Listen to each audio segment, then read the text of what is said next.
Daniel is clicking now.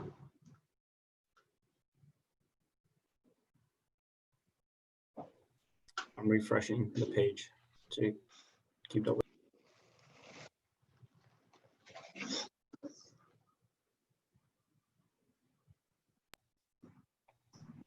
All right, we are live.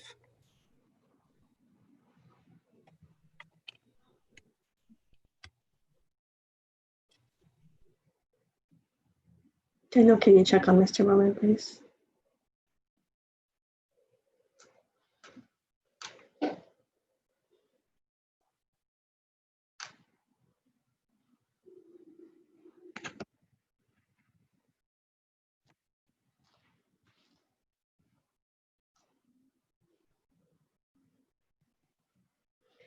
Okay, just remember, don't chat on this and keep your mics turned off. And when I introduce you, just wave. Okay.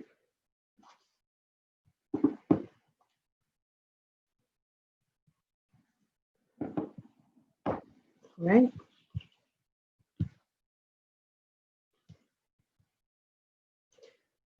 So good afternoon, everyone. Welcome to our Gateway International School Back to School Night. Thank you for joining us.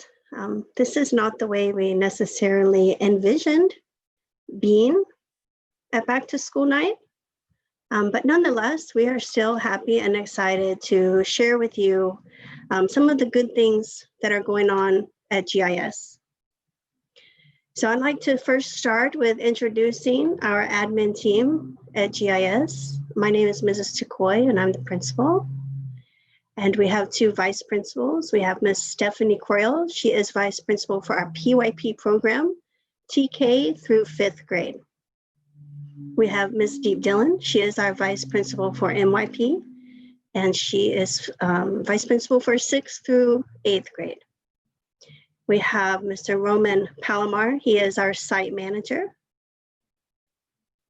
We have Daniel Bubella. He is our parent liaison. I'm just going around the screen on my Zoom here. We have Maria Chernioglu. She is our ACES supervisor. And Elizabeth Call is our curriculum coach. There's your hand. It's disappearing in your green screen. So thank you for joining us tonight virtually for our back to school night for GIS. So this is your team that is here to support you parents. If you need anything at GIS, these are the people you can contact for help. And these are very hardworking people, very knowledgeable people, and kind and caring, and whatever you need, they will bend over backwards to help you. So just know that as a team, we are all here to support our students and our parents. So thank you for joining us tonight, team. I personally am thankful for all of you and your support. So I'm going to start with the presentation by sharing a screen. We have a PowerPoint tonight.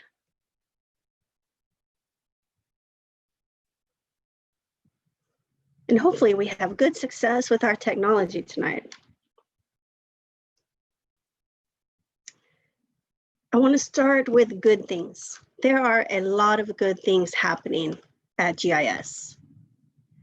First, I've put here, the biggest picture on the screen is we have a brand new floor in our gymnasium, in our multi-purpose room.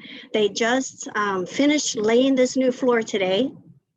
So many of you came last week, you came to pick up books, you were in this room and you saw the old floor, but they were waiting on us to get out. And this week they put in the new floor in the multi-purpose room.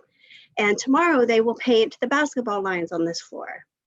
Also, you know, we have new air conditioning and heating here. We have new paint. We have new technology, new curtains, and we have new tables in the wall. So our multi-purpose room is looking great, and it is such a good thing for students, and I can't wait to see it filled again with students. Another good thing is we have moved into our new office. So I'm coming to you virtually tonight from our new remodeled office. So we are no longer located in the back portables of the school. You can now come to the front of the school, enter through the main office door, and you will find us there. You can park in our newly paved parking lot. That's the picture on the bottom right. No more will we have, when it rains, what we like to call Lake Winter Sheet. It will disappear, right? Because everything has been redone and not just made to look good, but to be more functional and not to flood. We have new sidewalks in our parking lot so that it's safer for students to walk to their cars. So many of you saw the playground on the kindergarten side that has a new play area, new grass, new trees, and not forgetting our new classrooms. So we are almost ready for our students to be back on site as soon as the state will let us have our students. These are just a few of the good modernization projects that are happening at GIS. Next, we're really happy with our distance learning at GIS. Again, we'd much rather be in person, but we are doing our very best for making sure that your child's distance learning is productive, right? That they are learning, that they are moving forward in their education. And we're proud of the work we've done around distance learning, making sure that every student has a Chromebook and every student has access to internet. We've passed out over 20 hotspots, Wi-Fi hotspots to families, but if you are still in need of a hotspot or Wi-Fi, we have more. So please contact one of these great people on the meeting and let them know your needs. Even during distance learning, we are still serving more than 100 breakfasts and lunches a day. This is very exciting for us, that you can still drive to school and pick up your breakfast. We're even delivering some breakfast to some families. But I do need to tell you that because of the heat and the air quality tomorrow, breakfast will be earlier from 8 o'clock to 10 o'clock for breakfast tomorrow. So you'll need to come a little bit earlier for breakfast because Twin Rivers is moving the service time for the safety and health of their employees. We're focusing on our educational programs still, even in this environment. And I'm happy to say that we are now offering Spanish in kindergarten and first grade. We offer Russian still, TK through 8th grade. We used to only offer Spanish from 2nd through 8th grade. And this year, we're able to move Spanish to kindergarten and first grade. Again, we're still proud of our accreditation from WAS and from IB. We are a national showcase school for capturing kids' hearts for 4 years now. And even in the midst of this pandemic and school closure, our enrollment is stable. We have 570 students enrolled at GIS. We do have a couple open spots in 8th grade, TK, first grade, kindergarten, but we are enrolled at the same level that we were enrolled last school year. So these are all very good things for GIS.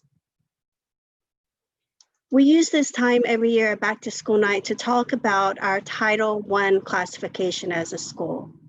So with the federal government, we are classified as a Title I school, which means we receive special funding from the federal government for our school. Because we receive this funding, we have certain requirements we have to meet. Number one is we have to have a parent involvement policy, which you will find on our website. We have to have a school site council, which is representative of the staff, the admin, and the parents, teachers, and the parents. And so we do currently have a functioning school site council, and their first meeting will be September 1st. These school site council meetings we combine with our ELAC meeting, which is the English Learner Advisory Committee meeting, but they are also open to all parents of our school, right? So the elected members of these committees join for the meeting, but all parents are also able to join in these public meetings. So this helps us fulfill the requirements of being a Title I school. I'd like to talk to you about how is GIS doing regarding student achievement. This slide has a lot on it, right? It's full of really good things for our students, but I thought it was worth showing you this. This is what the public sees about our school. When you choose a school for your child, you want to choose a school that makes sure your child is being educated, that makes sure that they're receiving the services and the education you so want for them. And so we have to report to the public our test scores, our attendance, our suspension rates, all these different things, not just as a whole school, but then we look at that data and we report for subgroups, English learners, students who are socioeconomically disadvantaged, our special ed students. We report all of this data for all of these students. So I want to point out English language arts. So 3rd through 8th grade students at our school take a test called the CASP. CASP is usually in April and May that we take this test. Last year, we did not take this test because all schools were closed. The state gave us a waiver. So these results are from the previous year, from 2019. So these results are taken from the California Schools Dashboard. It's a website where you can go to casschooldashboard.org and you can punch in Gateway International. And I just took a screenshot from this website, and this is what shows up for our students. So all schools are given a color: red, orange, yellow, green, or blue, depending on their results of the CASP test. I'm happy to say that GIS is in green for both ELA and for math. This is an excellent thing for us, right? And if you look at the bottom, all of our student groups are in green for math, and most of them are in green for ELA. Only one student subgroup is in yellow, and that is our English language learners. And they were just 0.8 of a point away from being in the green. So we are very close to our whole school performing at a high standard with lots of increases. And then this section talks about our English learners. Many of our students are English learners at GIS. In fact, almost 70% of our students at GIS speak another language at home other than English. And we care about their progress. We care about their success. And you can see that the state takes a look at this subgroup of students, and they will determine how did they score. And we have a very high level of progress for our English learners, more than 65%. So we're very proud of that for our students. So not only are these students doing great, our students with disabilities grew 45 points in ELA, and they grew 64 points in math. The other items that the California School Dashboard measures is chronic absenteeism, meaning they're monitoring students who miss more than 10% of the school year. You can see we're yellow in chronic absenteeism. We want to be green or blue. So we're working on that. But overall, we have made progress. This is the area where you want your chronic absenteeism to go down rather than grow up. So we are on the right trajectory. We're going down on our absenteeism, and we are going down on our suspension rate. And then when you look at our scores over time for ELA and math, for 3 years, we've grown 20 percentage points for ELA. That's an excellent data point. And for math, we've grown 3 points. Let's look at that in comparison to San Juan School District as a whole, because as we go through charter renewal, we're going to be compared to similar schools or to our district.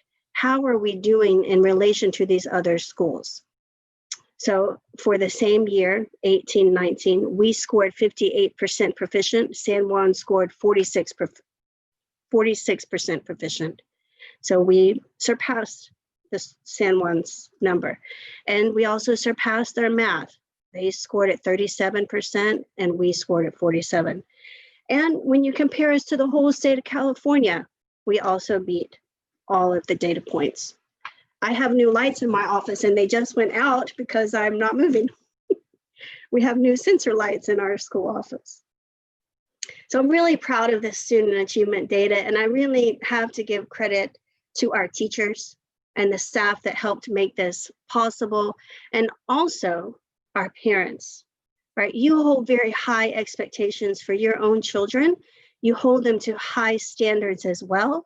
And you support us in the process of their learning. Without the support of both the parents and the teachers, we could not have made that happen. Thank you. So moving forward, I want to share with you a little bit about our program. I did share at our orientation that we are going through many reauthorizations this year, one of which is our primary year's reauthorization. And we have the dates, it's October 19th through 20th. But this is what it means for our TK through 5th grade students. We incorporate science and social studies into IB units, and they have 6 units per year with a summative task for each one. But our goal is to incorporate IB all day, every day. We are an IB school, and everything we do centers around what does it mean to be an international baccalaureate school. The challenge for our teachers is, what does this look like in a virtual world? What does IB look like virtually? So you'll see on the schedules that it will have a science and social studies time for each day, because we did not want to leave out, maybe not for each day, for some grades it's twice a week, but we did not want to leave out this very important component of our school. For MYP, they have 8 required subjects for middle years. We are incorporating design into other classes instead of making it a standalone class this semester.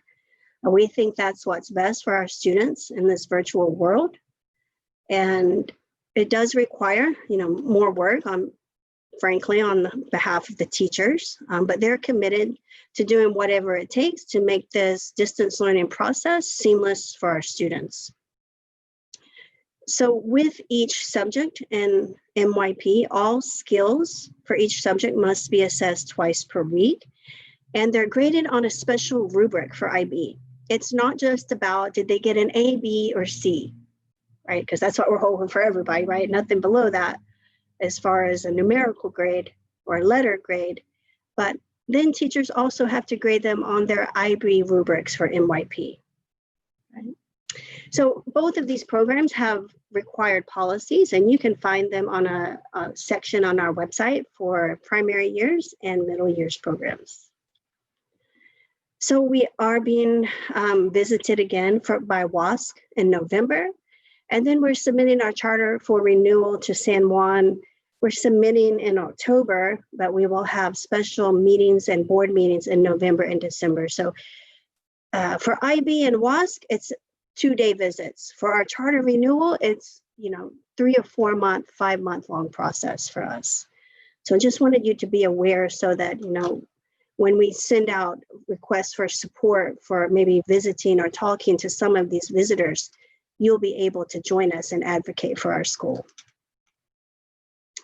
A lot of our parents had a question about what is SEL on the distance learning schedules that we posted. So I wanted just to discuss that a little bit here for you in more detail tonight. SEL on your schedule stands for social emotional learning. And at GIS, we have a special curriculum that we've purchased to support teaching SEL, and it's called Second Step Curriculum. So I have a link here, but you can actually just Google it, and you can find what does this curriculum teach for both TK through 5 and for 6 to 8. As a school, we've tried to take these skills and align them with our IB units so that everything we do has to be supportive of IB. It's not just a standalone curriculum. It supports what they're learning in their IB unit. And not forgetting our IB learner attributes of being an inquirer, knowledgeable thinker, communicator. These 10 attributes are very important for what we do at school in our teaching. And of course, to support our culture and our climate, we are a Capturing Kids' Hearts school. But the whole purpose of that is to teach our students to be self-managing. How can they manage themselves? If they happen to join a virtual Zoom classroom and they get in there before the teacher does, what kind of behavior do they have when the teacher's not around, right? Or if they're, were we on campus, if they're walking in the hallway, can they control their behavior in the hallway? So it's becoming more of an internal management rather than always someone else trying to tell them what to do. right? That's our goal for CKH, is for them to be able to control themselves. And we always include respect for others, respect for yourself, respect for adults, and giving your best effort, right? And we absolutely expect students to do this in the virtual distance learning plan. They must continue to be respectful while on Zoom to their teacher and to their peers. They must give their best effort in listening and stay focused during Zoom. And in person and even virtually, we have hand signals where we can give a timeout and gather everyone's attention. Everyone knows at our school what these hand signals are. So a little more details about distance learning. We have listened to you. We've heard you. Thank you for calling the school and sharing with us what are your challenges regarding distance learning. And so we have updated our distance learning schedules, and we've posted them onto our website. What does that mean for you? So from what we originally intended at orientation time, we've actually reduced the time required on Zoom for most grades, if not all, but for most grades. It's difficult to do for middle school when they have to attend for each subject that they have. And this is in direct response to your feedback of calling and sharing with us your struggles. It's overwhelming. We know it's overwhelming for you. And you can imagine it's also overwhelming for teachers. So I just want to thank you for being patient and being patient with us while we also be patient with you, right? It's a two-way street. But what I want to encourage you to do, if you are struggling with participating in Zoom, or if you're struggling going and submitting your classes on Google Classroom or Seesaw, or submitting your assignments, please reach out to your teacher because I've asked them to work with each individual parent. If there's a parent who, and both parents work all day, and maybe the babysitter is not able to support them on Zoom, work with that teacher and they will tell you, well, how can I still participate and make sure my child gets some instruction and still is able to submit assignments to earn their grade? It's absolutely possible. And I've asked every teacher to work with parents who reach out to them with these struggles. So don't hesitate to reach out. Don't struggle alone, right? Reach out to a teacher, reach out to an administrator, a support staff, and we will support you. But we are required to count instructional minutes for our students, right? School in the state of California is still required. Even though they closed it, they're still requiring school, right? So it's still required, and they're still requiring us to report what we call instructional minutes. So we are counting instructional minutes on two things: the time that they spend on Zoom and whatever time you spend doing your independent work. All of those things count for instructional minutes. Not every minute has to be on a Zoom lesson. We still have to track absences, right? So if you are not able to be there, reach out to your teacher. If you message your teacher and tell them why you weren't able to watch today, and then you watch later on, you're not counted absent. That counts as present. Just making contact with your teacher will mark you as present. So please do that. And of course, submit the work that maybe you missed from that day. It's very important. But we'd like to ask parents support regarding Zoom lessons. Some of the things that we've seen that students are more successful if they do certain things. Number one, act as if you are going to school. Today, I dressed up and came to school just as if we are at school for back to school night, right? So get up and get dressed and be serious about going to your school, even though it's online. Act as if you're going to school. Be on time to that Zoom lesson. That's important, being punctual. Get dressed, brush your hair, and maybe sit somewhere where you're not on your bed, right? Because when you're on your bed, bed means sleeping. So maybe find another place where you can take your time with your teacher and your classmates seriously and stay focused. Eliminate anything that can distract the student from participating, whether it be the TV or the dog. Put them in another room. Maybe this child needs to be in their own room because the siblings are playing somewhere else. So do as best you can to create an environment that helps your child stay focused on instruction. So we just like a little bit of help from parents for that, because obviously we're not going to come and police your home. This is your home, right? But we have seen where kids are more successful, and those are some of our suggestions for being successful. So I don't get to introduce every teacher to you tonight, but you should have received today a message from your teacher that has a link to their meeting tonight. So all of our teachers at 5:30 will be hosting their own Zoom meeting for parents. Some of you have more than one student. We understand that. For my family, I'm going to go to one teacher. My husband's going to another teacher's meeting. You can split it up. Maybe an older sibling can attend one for you. But we are asking teachers to record these parent meetings just as they do their Zoom daily instructional meetings and posting it to their learning platform. We do not post Zoom recordings on websites. We only post them to protected platforms on the Google Classroom or on Seesaw. So please find the link or the text or the email that you got from your teacher today and join your teacher in Zoom. They're excited and waiting and hoping that you show up and ready for your questions tonight.